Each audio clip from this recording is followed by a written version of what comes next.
ኢትዮጵያ የነበራትን የጂኦ ስትራቴጂያዊ ታሪክ በማደስ ትላልቅ ፕሮጀክቶችን ገንብታ የጨረሰችው ጠንካራ የፖሊስ አባላት የሀገር ሉዓላዊነት ሰላምና ጸጥታ ስላስከበሩ ነው አሉ የደቡብ ኢትዮጵያ ክልል ርዕሰ መስተዳድር አቶ ጥላሁን ከበደ። ፖሊስ ለሕዝብ ሰላምና ደህንነት ዘብ በመቆም የውጭና የውስጥ ጠላቶችን እኩይ ሴራ ለማክሸፍ በየጊዜው በሚሰጡ ስልጠናዎች ራሳቸውን ማብቃት ይጠበቅባቸዋል ብለዋል። የክልሉ ፖሊስ ኮሚሽን ኮሚሽነር ፍስሐ ጋረደው የጂኦ ስትራቴጂያዊ ኩስመና ወደ ታደሰ ቁመና በሚል መሪ ሐሳብ ከክልሉ ከሁሉም ዞኖችና ከተማ አስተዳደሮች ለተውጣጡ የፖሊስ አባላትና አመራሮች ስልጠና እየተሰጠ ነው። ለትዕግስት ክፍሌ ዘገባ ሂሩት የምሩ።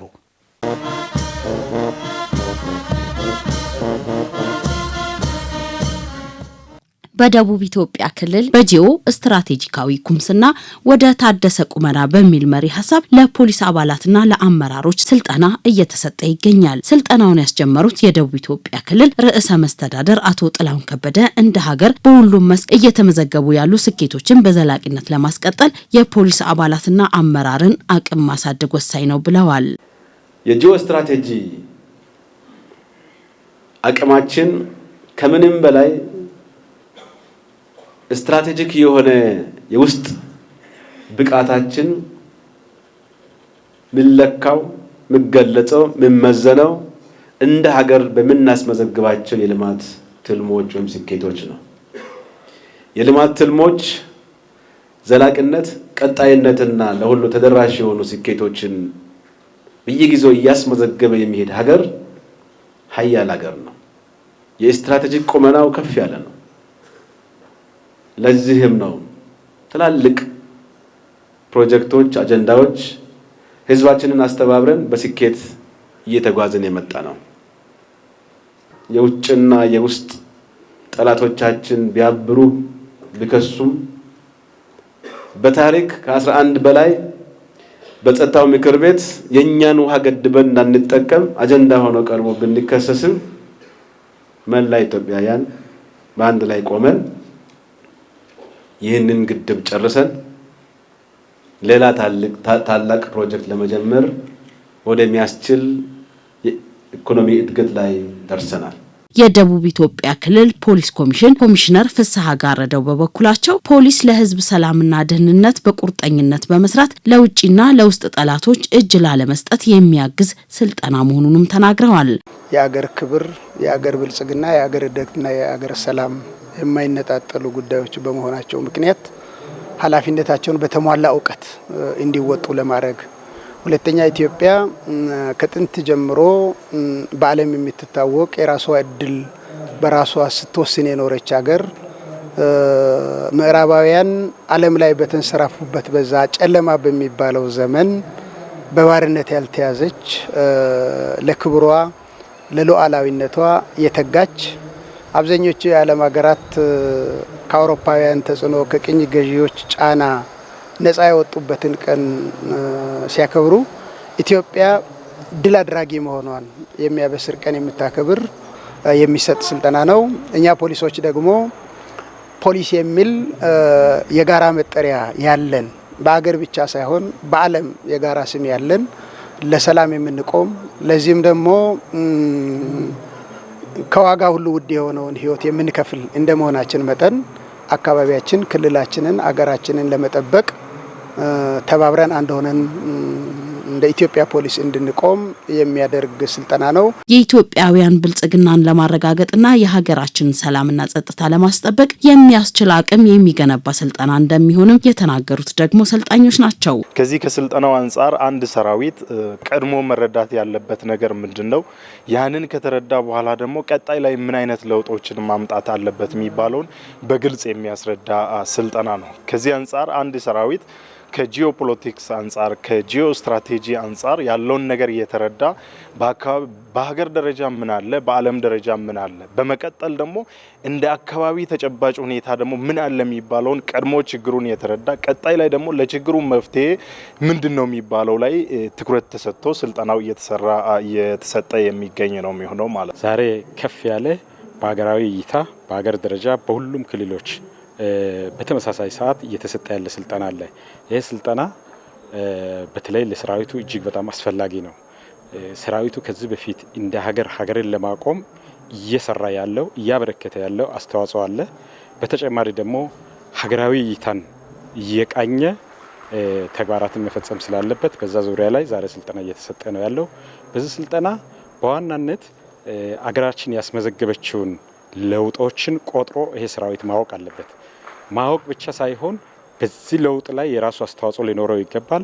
ስልጠናው ለቀጣይ 3 ቀናት ከክልሉ ከሁሉም ዞኖች፣ ወረዳና ከተማ አስተዳደሮች የተውጣጡ የፖሊስ አባላትና አመራሮች የሚሰጥ ይሆናል።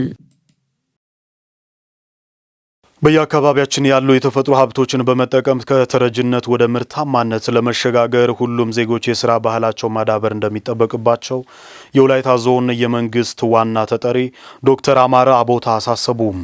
ያሉን እምቅ ጸጋዎችን ወደ ሀብት በመቀየር ከጠባቂነት ለመላቀቅ ጾሙን የሚያድር መሬት ሁሉ ወደ ምርታማነት መቀየር እንደሚገባ ያስታወቀው ደግሞ የወላይታ ዞን ግብርና መምሪያ ነው።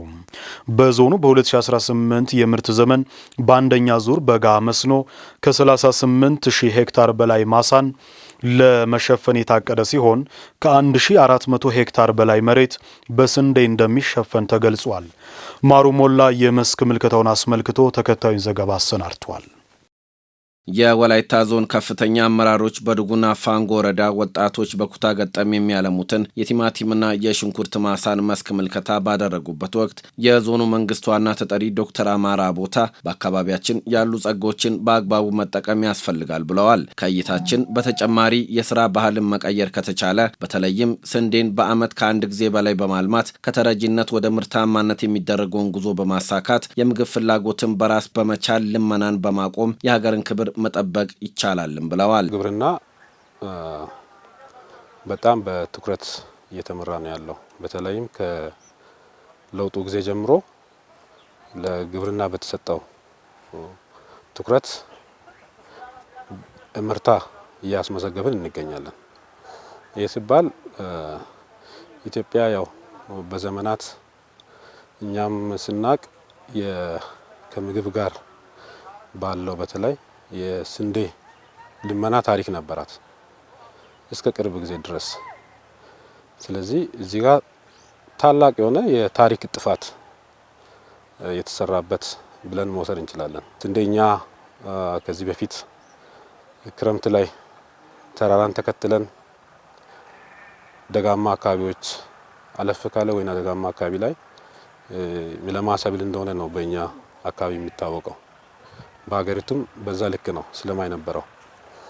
ስለዚህ ከኢኒሼቲቭ ከተጀመረ ጊዜ ጀምሮ ባልተለመደ መልኩ ስንዴ በበጋ ወቅት ቆላማ አካባቢዎች ላይ ማስብሊ መልማት እንደሚችል ያየንበት። ለአርሶ አደሮቹ የተለያዩ ድጋፎችን ሲያደርግ የቆየው የዞኑ ግብርና መምሪያ 45,000 ሄክታር በተያዘው ዓመት በመስኖ ለማልማት ማቀዱ ተገልጿል። ለዚህም የቅድመ ዝግጅት ስራዎች ሲከናወኑ መቆየታቸው የተጠቀሰ ሲሆን በርካታ ስራ አጦች ተደራጅተው በበጋ መስኖ ስራ መሰማራታቸው ተጠቁሟል። በበጋ ወቅት በሰብትኔት ካፒታል በጀት ትላልቅ ኩሬዎች በየአካባቢው ሲቆፈሩ ነበር። ከዛ በተጨማሪ ያው የተለያዩ የመጠጥ ውሃ፣ የእጅ ጉድጓድ፣ ወንዝ ጠለፋዎቹን በተለይም ከጠለፋ አኳያ ያው ትልቁን ድርሻ የሚወስደው እንደኛ አካባቢ በያዝነውም አመት ከ300 በላይ የውሃ መሳቢያ ፓምፖቹን በተለያዩ ድጋፍ ያገኘንበትና በዚሁ ልክ ለአርሶ አደሮቻችን ማሰራጨት የቻልንበት ሁኔታ ነው ያለው። እዚህ አሁን ይሄኛ ያለንበት ቦታ ደንደኮ ሻምቦ ቀበሌ ነው። ይሄ በወረዳችን ካሉ ቀበሌያት አንዱ ነው። ይሄ ስንዴ እዚህ 46 ሄክታር የሚሆነው በስንዴ በበጋ ስንዴ የሚሸፈን፣ ይሄ ደግሞ በተደራጁ ወጣቶች የሚዘራ ነው። ማሳም እነሱ ወጣቶች ተዘራይቶ ያው እንደሚታየው ሁሉ ማሳ ላይ ሲረባረብ የነበረው ወጣት ነው። ምስጋና ለብላቴ ወንዝ ይግባና ወንዙንና አመቺውን የእርሻ ስፍራ በኩታ ገጠም በማቀናጀት እየሰሩ ያሉ አካላት ደግሞ ምርታቸውን ለገበያ ለማቅረብ የመንገድ ችግር እንዲፈታላቸው ጠይቀዋል። በጣም በጥሩ ሁኔታ ጀምረናል። ስለዚህ ስለ ትብብራችሁም በጣም እናመሰግናለን። እኛ ወደፊት ያለው ለመርዳት እኛ የምንፈልገው ከመንግስት ዘንድ ወንድሜ እንዳለም መንገድ ችግር አለ። ሰብል ከተመረተ በኋላ ሰብልን እንግዲህ ለመሸጥ መንገድ ችግር ስላለ መንገድም እንግዲህ እንድታሰቡ የሚያስፈልገው ግባትም እንድትረዱ ያለን ከሰ ኦትዶጋን ላመትዳ ናታ ከተማሪ ሲዲደትስ ኑዮ ከተጠቀመት ዲደትስ ከዚህ ቀደም በሰራ ነው ተጠቅመናል። ልጆቻችንን አስተምረናል፣ ለራሳችንም ተለውጠናል። ወደፊትም የተሻለ ጥሩ ኑሮ ለመኖር እየታገልን ነው። መንግስት ከዚህ ቀደም ሲደግፈን ቆይቷል።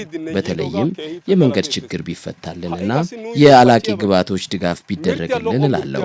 ፓምፒያሲ ሸራይ ጠይዲደስ ሸራይ ጠዮ ግሻው ኑፕ በላይ አካሌ ኑና ማደና መላ ኮየትስ የወላይታ ዞን ምክትል አስተዳዳሪ አቶ ተስፋውን ታዲዮስ በበኩላቸው ለስራው ግብዓት ከወዲሁ እየቀረበ መሆኑን አንስተው ከመንገድ ጋር ተያይዞ የተነሱ ጥያቄዎችን በህብረተሰብ ተሳትፎ ማስከፈትና የገበያ ትስስርን ከመፍጠር አኳያ የወረዳው አስተዳደርም በየደረጃው ችግሮችን እየፈታ እንዲሄድ አሳስበዋል። በጣም ውጤታማ ተስፋ ሰጪ ነገሮች አሉ። ከድህነት መውጣት የሚያስችሉ ነገሮች አሉ። አሁን እያመረተን ካለናቸው መነሻ ስራዎች በተሻለ መስራት እንደሚጠበቅብን ነው። ጥሩ ተስፋ ሰጪ ነገሮች አሉ። ከዚህ ጋር ተያይዞ እንግዲህ እንደማነቁ አንዳንድ እየተነሱ ያሉ ነገሮች አሉ። አንደኛው ከዚህ ምርትን ውጤታማ አድርገን ወደ ገበያ ለማቅረብ ትስስርን የመፍጠር ሁኔታዎች ላይ ከመንገድ ጋር የመሳሰሉ ነገሮች የሚነሱ ማነቆች አሉ። ይሄን ወረዳ መንግስት በራሱ ጥረት አድርጎ መፍታት የሚቻሉ ናቸው። አርሶ አደሩ ምርት ሲያመርት ባመረተው ምርት ልክ ደግሞ ለገበያ ትስስር መፍጠር በጣም ተገቢነት አለው። ድንበር ለመለየት ብቻ በሚል ምክንያት ጥቂት የማይባሉ የእርሻ መሬቶች በባህር ዛፍ ተሸፍነው ይታያሉና ሌሎች ክልሎች ላይ በስፋት የተለመደውን የኩታ ገጠም እርሻን በማስፋፋት የገጠሩን ክፍል አምራች እንዲሁም የዘመናዊ እርሻ ቴክኖሎጂ ተጠቃሚ እንዲሆን ለማድረግ ሊሰራ እንደሚገባም መልእክት ተላልፏል። የዜጎችን ኢኮኖሚ የሚያናጉና ጤናን የሚያውኩ ጎጂ ልማዳዊ ድርጊቶችንና ጾታን መሰረት በማድረግ የሚፈጸሙ ጥቃቶችን በጽኑ ማውገዝ እንደሚገባ የደቡብ ኢትዮጵያ ክልል የሴቶችና ማህበራዊ ጉዳይ ቢሮ ኃላፊ ወይዘሮ ካሰች ኤልያስ አሳሰቡ። ማህበረሰቡም ጥቃት የደረሰባቸው ሴቶችንና ህጻናትን ከመደበቅ ይልቅ ጉዳዩን ለፍትህ አካላት በማሳወቅ ተገቢ ፍርድ እንዲያገኙ ሊተባበሩ እንደሚገባ ተመላክቷል። በክልሉ ከተለያዩ ዞኖች የተውጣጡ የማህበረሰብ ክፍሎችና ሌሎች ባለድርሻዎች በተገኙበት ጾታዊ ጥቃትና ህጻናት ላይ የሚደርሰውን ጉልበት ብዝበዛ ለመከላከል የታሰበ ምክክር መድረክ ተካሂዷል። ጥንቅሩ በትሩንጎ ሙሉ ነው የተሰናዳው። አቅራቢዋ ደግሞ ፍሬህይወት ተስፋዬ ናት። የደቡብ ኢትዮጵያ ክልል ሴቶችና ማህበራዊ ጉዳይ ቢሮ በዓለም አቀፍ ደረጃ ለ34ኛ ጊዜ በሀገራችን ደግሞ ለ20ኛ ጊዜ ጥቃትን የማይታገስ ማህበረሰብ ለትውልድ ግንባታ በሚል መሪ ቃል ለሚከበረው የጸረ ጾታዊ ጥቃት ወይም ነጭ ሪባን ቀንን የሴክተሩ አመራሮች፣ የሃይማኖት አባቶች፣ የሀገር ሽማግሌዎች፣ የጎሳ መሪዎችና አባገዳዎች በተገኙበት ጋዜጣዊ የአቋም መግለጫ ተሰጥቷል። በመግለጫውም የቢሮ ኃላፊ ወይዘሮ ካሰች ኤልያስ በአካባቢያችን ከጊዜ ወደ ጊዜ እየተባባሰ የመጣውን ጾታን መሰረት ያደረገና ህጻናቶች ላይ የሚደርሰውን ጥቃት ለመከላከል ሁሉም የማህበረሰብ ክፍሎች በያገባኛል ስሜት መንቀሳቀስ እንዳለባቸው አሳስበዋል። ማህበረሰቡ ጥቃትን ተጋላጭ የሚያደርጉ ሂደቶችን በደንብ ማወቅና ተጋላጭ ከሚያደርጉ ጉዳዮች ደግሞ እንደ ግለሰብ ራሱን ፕሮቴክት ማድረግ ወይም ራሱን ለማዳን ማወቅ አለበት። ሴቷ ማወቅ አለበት። ህጻናት በየትምህርት ቤቱ ትምህርት ሊሰጣቸው ይገባል። ተጋላጭ የሚያደርጋቸውን ሁኔታዎችን ለይቶ ማወቅ፣ ቅድሚያ ራሳቸውን መከላከል መቻል አለባቸው። ሲቀጥል ወላጅ መከላከል መቻል አለበት። ልጆቼ የት ነው የሚውሉት? ትምህርት ቤት የሚውሉ ከሆነ ምን አይነት ትምህርት ቤት ውስጥ ነው የሚውሉት? ደህንነቱ የተጠበቀ ነው ወይ የሚለውን መከታተል ማወቅ ያስፈልጋል። ከዛ ውጪ እንደ ማህበረሰብም ደግሞ ማህበራዊ ኃላፊነት ይጠበቅባቸዋል ማለት ነው። ኃላፊዋ አክለውም ጥቃት የደረሰባቸው ሴቶችና ህጻናትን ከመደበቅ ይልቅ ጥቃት ያደረሱት ግለሰቦች ላይ ተገቢ እርምጃ እንዲወሰድ ማህበረሰቡ አጋልጦ መስጠት እንዳለባቸውም አስረድተዋል። ጥቃት የደረሰባቸው ህጻናትም ሆነ ሴቶች ጥቃት እንደደረሰባቸው ለሌላ ተደራራቢ ችግር የጤና እክል ጥቃት ከደረሰባት ቶሎ ሕክምና ማግኘት መቻል አለባቸው።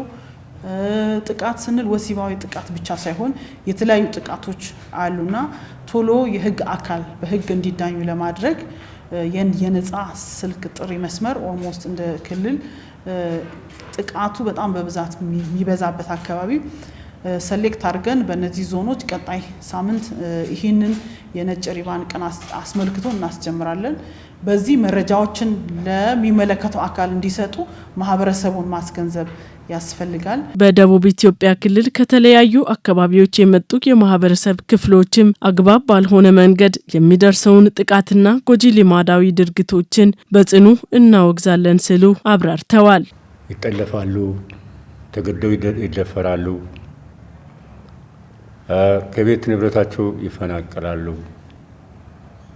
በአደባባይ ለምንጉት ይወጣሉ። ይህንን ሁሉ ችግር የማህበረሰብ ተሳትፎ መዋጋት፣ መቃወም፣ ማውገዝ፣ በተግባርም ማሳየት ተገቢ ይመስለኛል። ጎጂ ልማዳዊ ድርጊቶች በሰፊው አሉ። እነዚህን እኔ የበኩሌ እነዚህ በህፃናት ላይ እና ሴቶች ላይ የሚደርሱ ጥቃቶች የበኩሌ እነዚህ እንዲቀሩ ወይም አጥፊው በህግ እንዲጠየቅ እኔ ይታገላለሁ። ጥቃት አድራሾቹ ላይ የሚወሰደው እርምጃ በማጠናከርና የግንዛቤ ክፍተት ለመሙላት ሁሉም ባለድርሻዎች ማህበረሰቡን ማንቃት ይጠበቅባቸዋል። ጥፋቶች የሰው ልጅ አጥፊ ተሳሳች ስለሆነ እምነቱም ያለው እምነት በፈጣሪ ያለው እምነት የሁሉም ጥኑ ስላልሆነ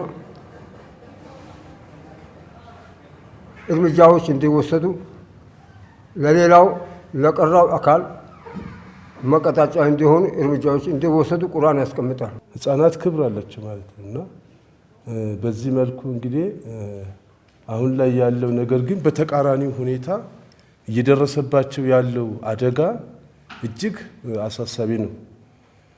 ካሁኑ ካልተገታ ካሁኑ ካልቆመ በዚህ ጉዳይ ላይ የሃይማኖት አባቶችም የሀገር ሽማግሌዎችም የሚመለከታቸው የህብረተሰብ ክፍሎች አንድ አቋም ይዘው ይህን ጉዳይ ማስቆም ካልተቻለ ቀጣይ ላይ እጅግ በጣም ጥሩ አይሆንም።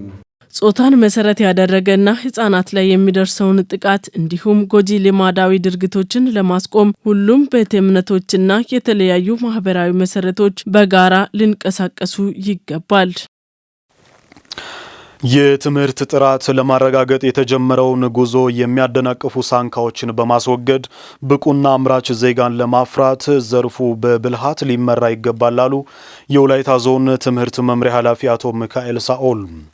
ከቅድመ መደበኛ ጀምሮ በቴክኖሎጂ የተደገፈ ትምህርት አሰጣጥ በመዘርጋትና መሰረታዊ የወጣቶችና ጎልማሶች ተግባር ተኮር ትምህርትን ተደራሽ ማድረግ እንደሚገባ የወላይታ ዞን ምክትል አስተዳዳሪ አቶ ተስፋሁን ታዲዮስ አሳስበዋል።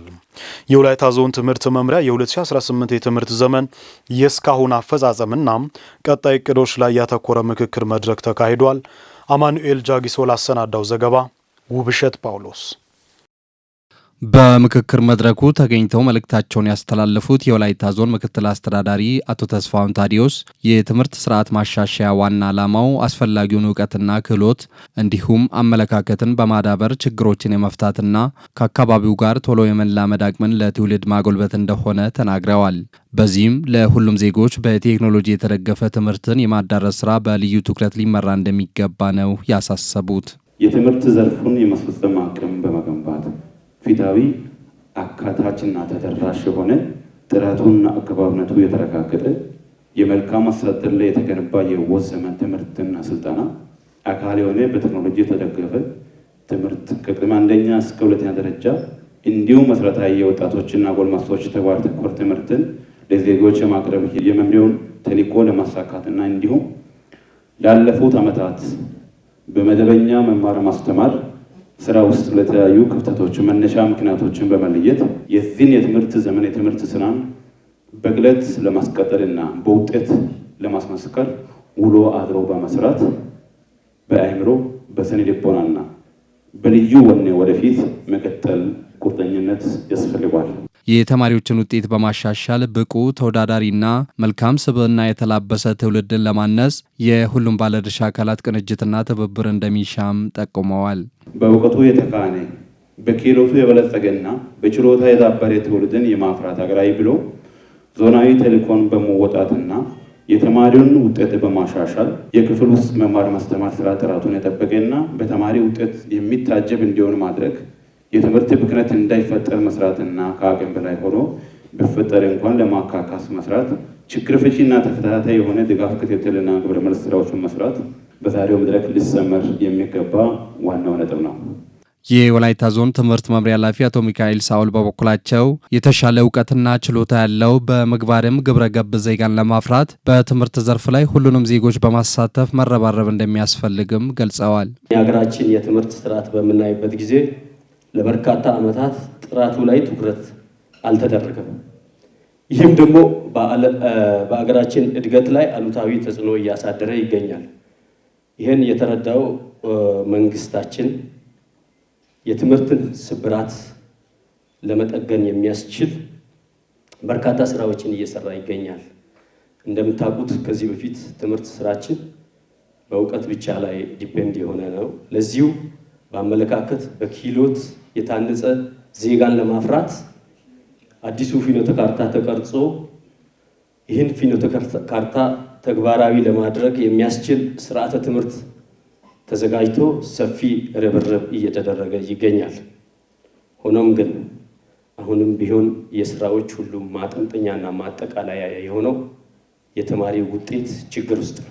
ለተማሪ ውጤት ማሽቆልቆል መንስኤ የሆኑ መሰረታዊ ችግሮችን በየጊዜው መፍታት እንደሚያስፈልግም የገለጹት አቶ ሚካኤል ለዚህ መምህራንና የሴክተሩ አመራሮች ማህበረሰብን በማሳተፍ መስራት እንዳለባቸውም አሳስበዋል። የቅድመ አንደኛ ላይ ትኩረት ተደርጎ ስራዎችን በአግባቡ እየተሰሩ ያለመሆን በተለይ ሁለተኛ ደረጃ ትምህርት ቤቶች ላይ የላቦራቶሪ ችግሮች እና ሌሎች የመልካም አስተዳደር ችግሮች በየተቋማት የሚንጸባረቁበት ሂደት አለ። እነኚህን ሁሉ ነገሮች አፍጠርጥረን አንስተን በጉባኤያችን ወደ መግባባትና ወደ አንድ ወጥ አቋም የምንደርስበት ሂደት እንዲኖር ነው መምሪያችን ዛሬ ይህንን ውይይት መድረክ ሊያካሂድ የተገደደው። በሀገራዊና ክልላዊ ፈተናዎች ባለፉት ዓመታት የተመዘገቡ ውጤቶች በትምህርት ስራ ላይ ጥያቄ የሚያስነሱ መሆናቸውን ያረጋገጡት የመድረኩ ተሳታፊዎችም ይህንን የትምህርት ስብራትን ለመጠገን በየፊናችን ኃላፊነታችንን ወስደን ለመስራት ዝግጁ ነን ሲሉ ተደምጠዋል። መስራት ያለበት አካል ደግሞ በአግባቡ ሊሰራ ይገባል የሚል ሀሳብ አለ። እኔንም ጨምሮ ትምህርት ቤቶችን መምራት ካለብኝ በአግባቡ ሊመራ ይገባል። የትምህርት ቤቱም ትምህርት ቤት ጽሕፈት ቤትም ትምህርት ቤት ላይ ያሉ የማኔጅመንት አካላትም በአግባቡ ሊመሩ ይገባል የሚለው ነው። ስለዚህ ከውጤት ጋር ያለ ችግርን በዛው ልክ በተቻለ መጠን 2018 ላይ አቅም የፈቀደውን ያህል ቅድም የሚባሉ ነገሮችን ከግብአት ከምኑ ጋር ከድጋፍ ጋር ያለ ነገሮችን አስተካክለን ውጤት እንዲመጣ ጥረት እናደርጋለን የሚል ሀሳብ ለመስጠት ነው። ከ240 ምናምን ተማሪ በሁለቱ ተቋማት ላይ በቦንጎታም በከተማም ከ241 ተማሪ በላይ ነው ተምሮ የከረመው። ግን በቀጥታ ሬጉላር ጆይን አድርገው 3 ሰው ነው። ቀሪ 9 ሰው ነው ሪሚታል ተበትሮ ሊያልፍ ያለ። ጠቃላይ 10 ምናምን ሰው ማለት ነው። ፕሮዳክቲቭ እየሆንን አይደለንም። ስለዚህ ከዚህ በላይ አሁን መድረክም ከሚገለጸው በላይ ሲሪየስ ኢሹ አድርገን ይዘን መስራት አለብን። በተለይ ደግሞ የዞኑ ትምህርት መምሪያ ከአመራር ጀምሮ አሁን የእኛን ወረዳ ለመደገፍ እያደረጉት ያለው ድጋፍ ተስፋ ሰጪ ነው። በጣም ደስተኞች ነን። ይህን ድጋፍ በአግባቡ መጠቀም ከቻልን እኛ ጋር ያለውን ችግር መብታት ከቻልን አሁን ካለንበት ውጤት አልባ ጉዞ መውጣት እንችላለን። በዞኑ ከመምህራን ዝውውር ቅጥርና ምደባ ጋር ተያይዞ በተለያዩ መዋቅሮች የሚስተዋለው ሕገ ወጥነትን ማረም እንደሚገባም በስፍራው ተመላክቷል።